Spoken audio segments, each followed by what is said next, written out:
Hey guys, my name is Elliot Workman. I'm going to talk to you a little bit about arrow building today.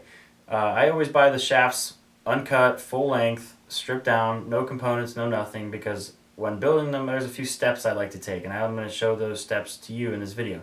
And for this video I'm going to use the Gold Tip Kinetic Pierce Platinum in a 340 spine, and for those of you that don't know, it's a small diameter, heavy hunting arrow that really does really good. I mean, every deer I've shot with it's went in the ground this far, blown clean through.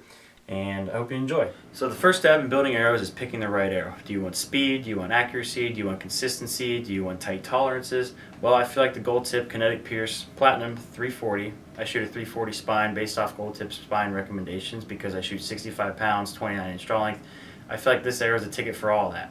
And the next thing I'm going to do is pick the length. I usually cut them so they're just a 1/4 inch or 1/2 inch right past the riser shelf, just so it allows for broadhead clearance. And when determining length, you also got to factor in components. So I factor in the knock length and the insert length when I come up with calculations, so I know exactly where to cut this arrow at. Alright, so the next thing I'm going to do is cut the arrow. I have my arrow saw set to 27 1/4 inches, so let's cut her up.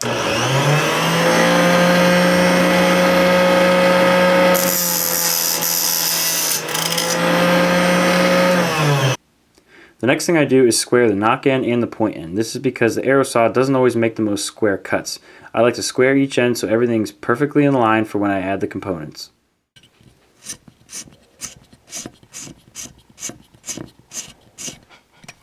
Flip the arrow and do the same thing. Next thing I'm going to do is clean out the ends because there's a lot of carbon dust in these. And I'll flip it around and dry it. Same thing for the other end. This is just a water. See all that dust on there?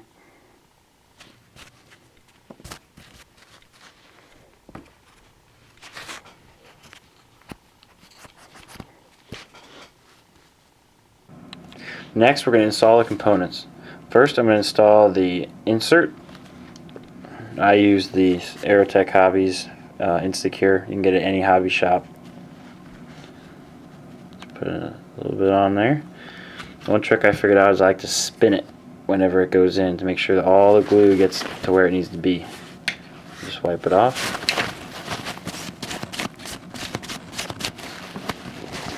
So that's the insert. Next is the ballistic collar. This just kind of helps protect the end of the shaft. So what I'm going to do is I'm going to put it on just a little bit at first. Put a little bit of glue right around the edge. And then I'm going to push down on it. Just wipe it off. Other companies that make small diameter shafts generally put out a specific point with a specific diameter for that arrow. Gold Tip's tapered ballistic collar allows you to use any 5/16 point. And it matches up perfectly. Next we install the knock and the knock collar. Just go ahead and slide that on. The knock fits right in there. Perfect. Next I prep the shaft for fletching.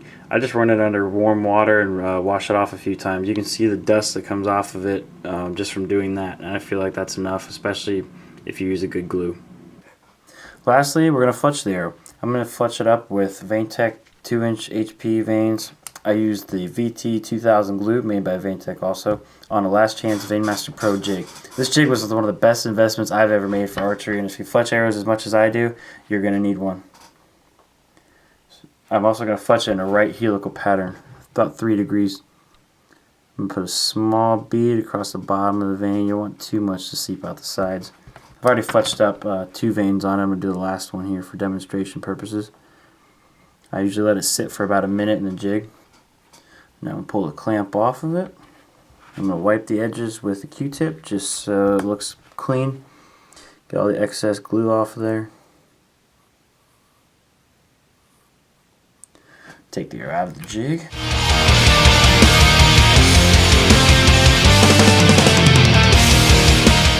Thanks for watching, guys. Hope you enjoyed it.